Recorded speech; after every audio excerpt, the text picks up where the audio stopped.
It was good. It was good. So I repositioned the cold air intake, and when I say that there is a difference, I can feel it. I can feel it. Alright. Now, at a complete stop, on your mark.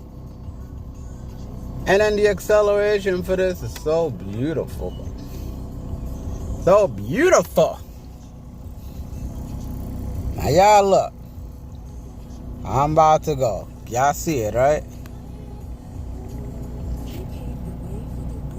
Yeah, see it, right? On your mark. Get that.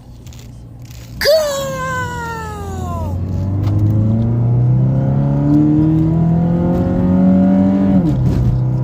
Full send! Full send!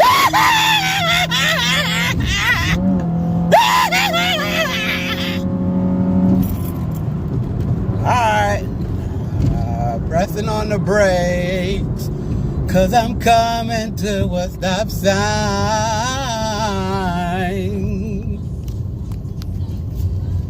Y'all see that? Hey! That was awesome! Mind you, this is a 2007 Chrysler PT Cruiser Limited Edition that I did a little bit of modifying to. Oops, my bad. Hit the curb right there. I did a little bit of modifying to. What kind of modification did you do? Bitch money. What I did, I added an exhaust tip, which looks very nice, might I say. And then I also added, it's not a long ram, it's a kind of like a short ram cold air intake. But how it was before, the cold air intake, like it was facing up on the, don't tell me that road is blocked off.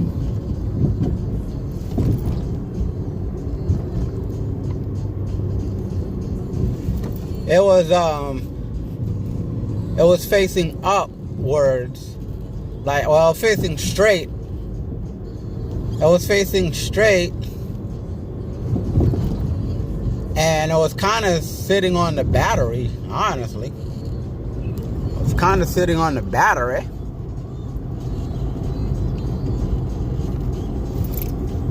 But then I seen someone who,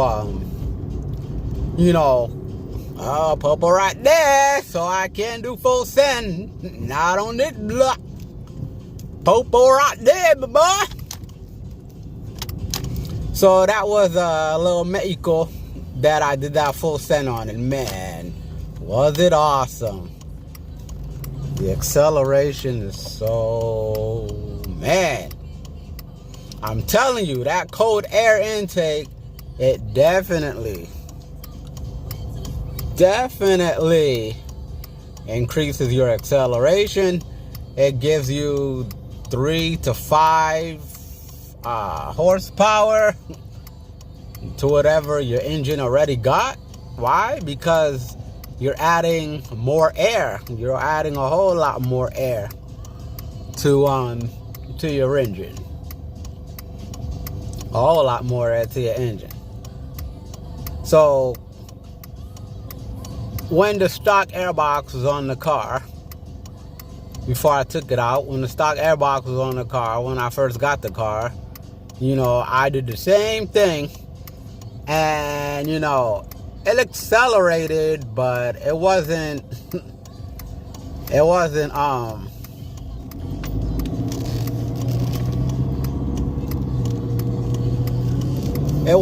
way that it's accelerating now.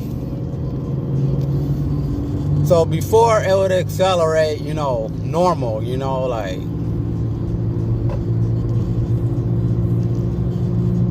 I never tested a percentage, the seconds, I'm sorry. I never did a 0 to 60 time on the stock airbox.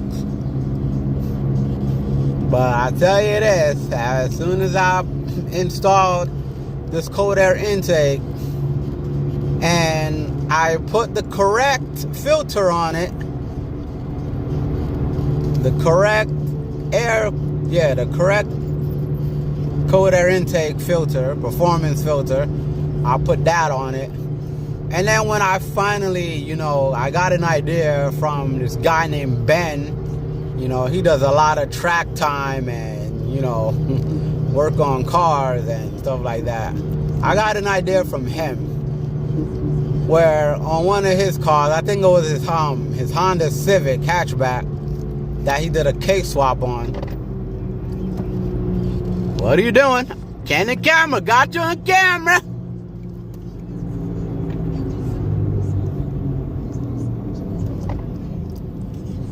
So on his Honda Civic, he had a hatchback Honda Civic.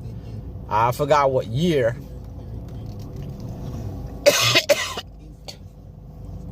I forgot what year, but he was under his hood, and he was slow down there. He was under his hood.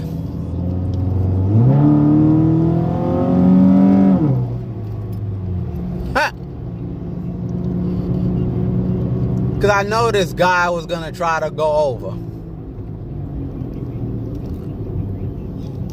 And this was probably my turn. Huh? Oh, well. Look, bro, I got a cold air in this car. You can't mess with me, bro. You can't mess with me, bro. I got a cold air intake, my boy. Nah, let me stop. Let me start bugging out. But he was under his hood, Ben. And he had, I seen his cold air intake was facing down. Was facing down like towards that little hole in the wheel well, that I showed John in one of the other videos. And,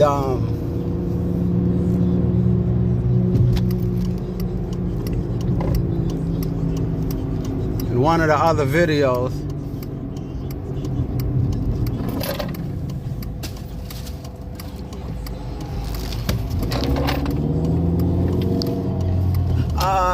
Dollar Tree is where? In here?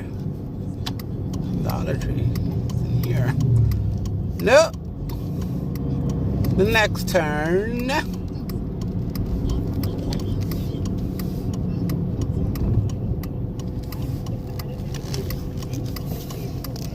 So yeah.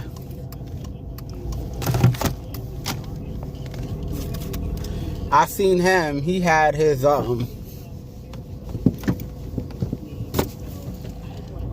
he had his cold air intake pointing down, like towards the wheel. Can't even say the word. Wheel well.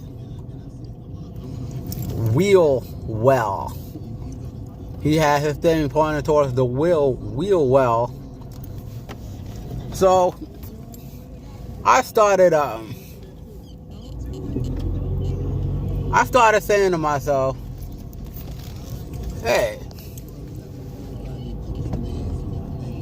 And there's Popo right there. Don't pull me over, my boy. Don't pull me over.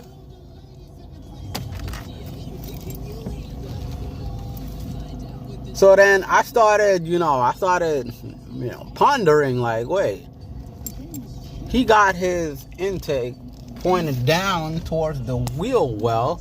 That kind of makes more sense to, that kind of makes more sense than my setup. Because my setup, it was pointed straight, like on the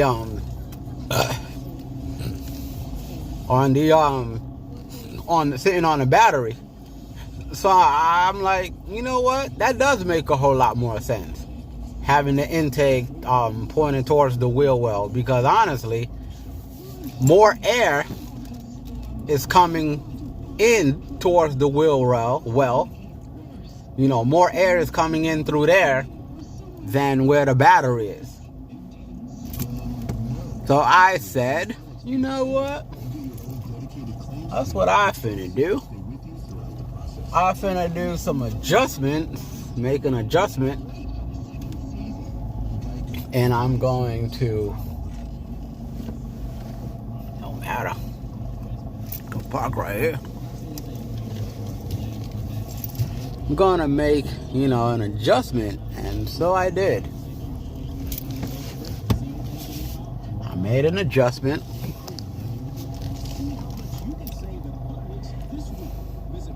Yeah, I made an adjustment. It kind of gave me a little trouble because I had to reposition the battery. Like, I had to kind of turn the battery to the side a little bit, and then I had to get a, what's that thing called? I had to get a,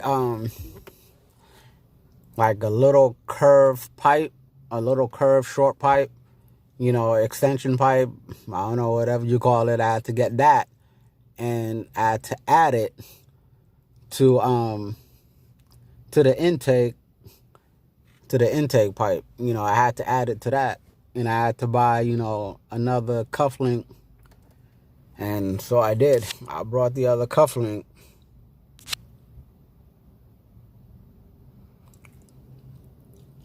I brought another cufflink, and it took some time. Probably took me like 10 minutes to make it work, but I made it work, and I got the cold air intake pointed down towards the wheel well now, so now it's getting a whole lot more air than it was before, which is, that's an improvement. I would say now I'm getting about 5 to 7 horsepower, 7 more horsepower, tops, with this cold air intake. Well, and I also have a video that I posted already showing what I did and how it looks like, so y'all go check that out. But let me run in a Dollar Tree and get what I need, so I can head back to the crib and, just relax a little. So, yeah, I'm starting to fall in love with this car. Hopefully the line ain't too long. But I'm starting to fall in love with this car. Like, I also plan on getting taking the stock exhaust off and then, installing a downpipe on it, so that way the air can exit the car a whole lot more smoother and better, to add another 2-3 horsepower to it. You know what I'm saying? All right, thanks for tuning in. Hit that like button, smash that subscribe button, and I'll see you in the next one. Yo. Is it recorded? Alright. Now we're headed out of here. Now, my thing is trying to hurry up, because I know around this time of day, rush hour, people like to do 60 miles an hour on a 20-mile road.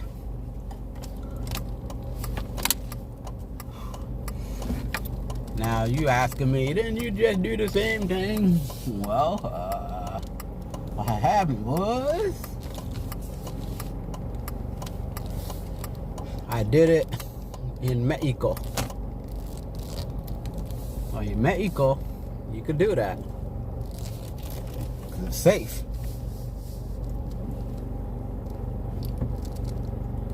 Now, in the mall, and I encourage everybody, hey, Mr. Honda, oh, okay, you going in that parking spot. I was about to say.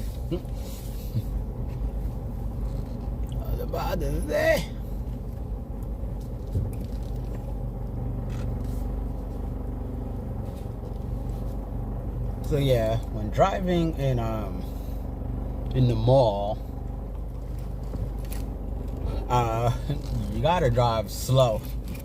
Why? For the simple fact that people be jumping out without looking. They be on their phone or a tablet or 95%, they be on their phone. Yeah, they be on their phone. And I'm not talking about pedestrians in vehicles. I'm talking about pedestrians that be coming out of stores like Beauty Town or the post office or, DTLR. People that be coming out of there, their heads be down, their eyes be focused on their phone, and then they just be walking without paying attention. So now drivers like us, as much as we would like to do 60 miles an hour over here so we could get out of here because we're trying to get to where we're going, we can't. And because if you're doing 80 miles an hour around, in a mall parking lot or parking deck, and you hit somebody, guess what? That's murder. Some of y'all might be saying, well, they shouldn't have been in my way. Well, they should have been paying attention. Well, they should have. Well, they should have. Yeah, they should have. They should have been paying attention. Their head should have been up. They shouldn't have been focused hard body on their phone. They should have been looking both ways like they supposed to. Yeah, they should have. But a lot of them don't. So when you're driving, what do you do when you're driving?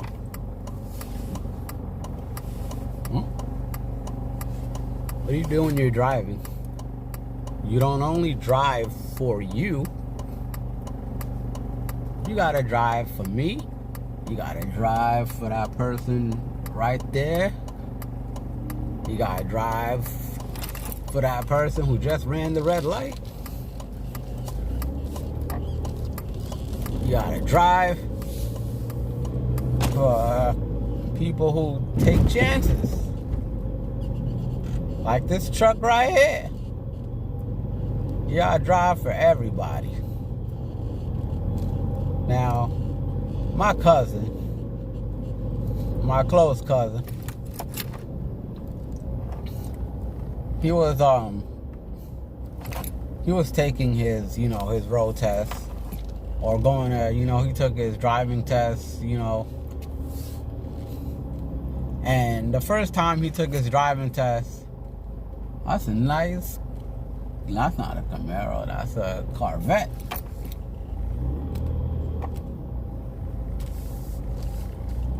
So, the first time he went for his driver's license, he went for the road test.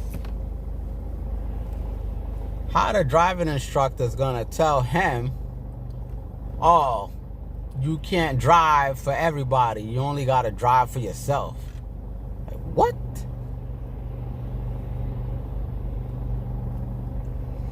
As a driving instructor, why would you tell somebody or student that they only got to drive for themselves? You can't do that. You can't tell a student or someone trying to get their license, you can't tell them they only got to drive for themselves. So basically, he told my cousin, the way he was saying it was that you got to be a selfish driver. You got to be selfish. You can speed, you can cut people off, it don't matter. You drive for yourself. You do what you want to do. That's basically what he was teaching my cousin. You can't do that. You cannot do that. You got to drive for yourself. And y'all probably like, oh, now you want to talk to us about driving safe, how we supposed to drive and this, that. Not really. Not really. I came on here so I can tell y'all that this Peter Cruiser that everybody sleep on, And everybody go night-night on. Man, I gotta clean this window, this windshield. It's dirty. And then when it comes to glare like this, you know, shining because the sun's going down.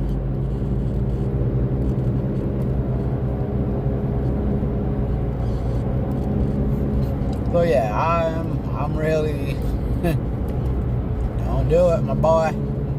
I'm really, you know, man. And y'all do know that there's something called SEMA in Las Vegas. Something called SEMA. And every year it's a big major car show that they have, SEMA in Las Vegas. They have the coolest cars, the coolest trucks, and modified minivans, and you know.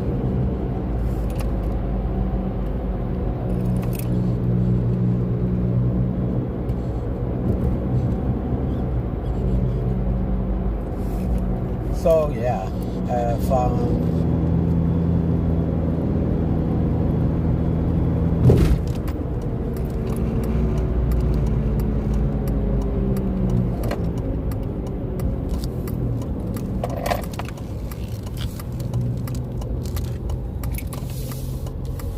I can modify this cruiser enough to where, you know, it's you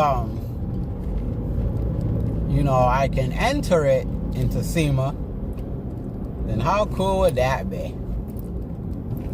That'll be awesome.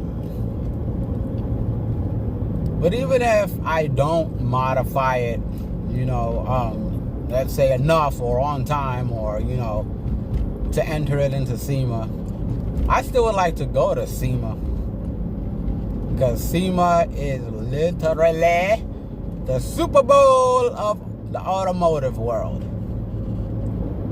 Yep. You love cars, you love working on cars, you love race cars, you love trucks and motorcycles, and you love that, then SEMA, even if you got a favorite, like, you know, your favorite is just trucks, or your favorite is, you know, just Honda Civics, or Hyundais, or, you know, whatever the case is. Whatever your favorite car brand is, Subaru, WRX, a Mustang, even if it's a Charger or a Challenger.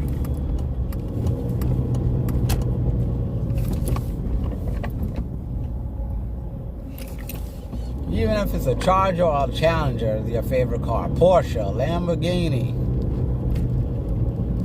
A lot of people haven't heard of Pagani, but if you're into cars and you love cars and you're a car enthusiast, then most likely, as a car enthusiast, you have heard about Koenigsegg and McLaren and Bugatti. You know what I'm saying? Like, you have heard of, you know, you have heard of that. If you are a car enthusiast, even, you know, like, and being a car enthusiast, I mean, you don't have to have a project car to where you're building it to be a supercar or a race car or a sleeper or whatever, you know. You don't have to necessarily have a project car to be a car enthusiast.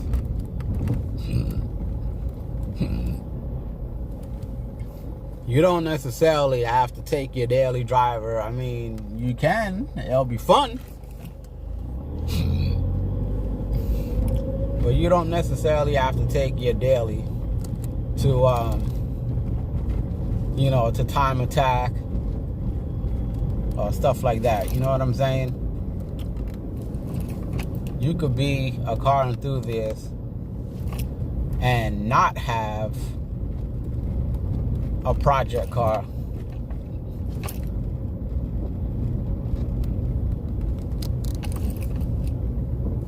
wonder if the lights is back on. You know what I'm saying? It's just being a car enthusiast. Basically, it's just your love for cars. It don't matter what position or status, you know, you might be in.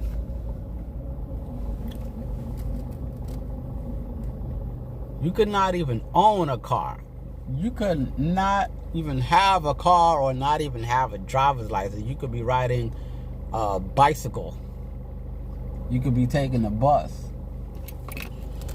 You could be doing Uber everywhere. You know, Uber and Lyft. You could be, you know, taking Uber and Lyft and still be a car enthusiast. All because your love for cars. Your love for trucks. Your love for automotive. That's what brings us together.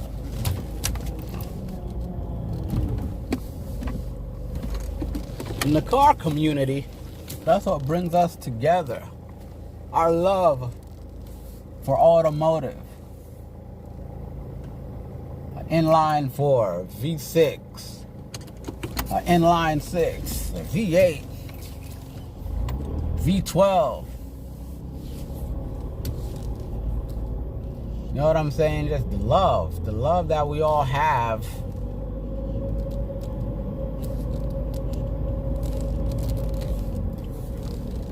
The love that we all have for automobile, you know, that's what brings us together as a car community. Alright?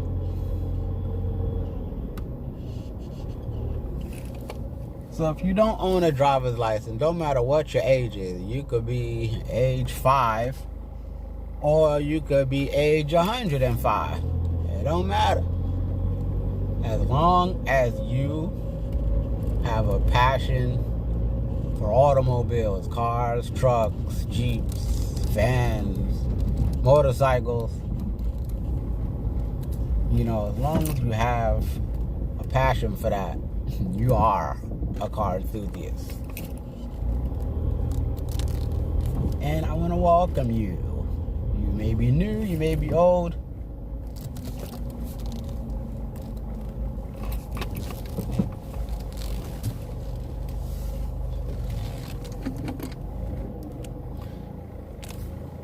You may be new, you may be old. Now, y'all ain't get to see it, but there's someone in a Nissan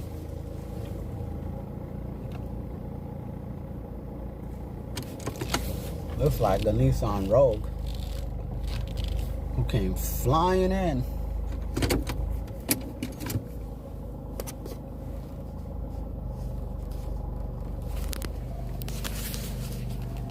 See? Person in the Nissan came flying in. Flying in like they ready to run somebody over.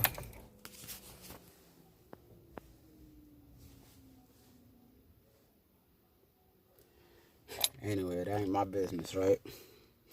Alright, y'all. It's been too long. Like I said, I am falling in love with this PT Cruiser. A lot of people talk bad about this PT Cruiser. Oh, it's ugly and it's slow and, you know, this, that, and the third.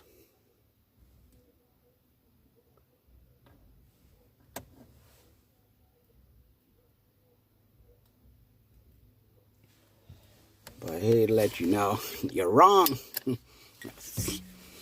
I'm starting to like this PT. Alright, I'll holler at y'all. 1.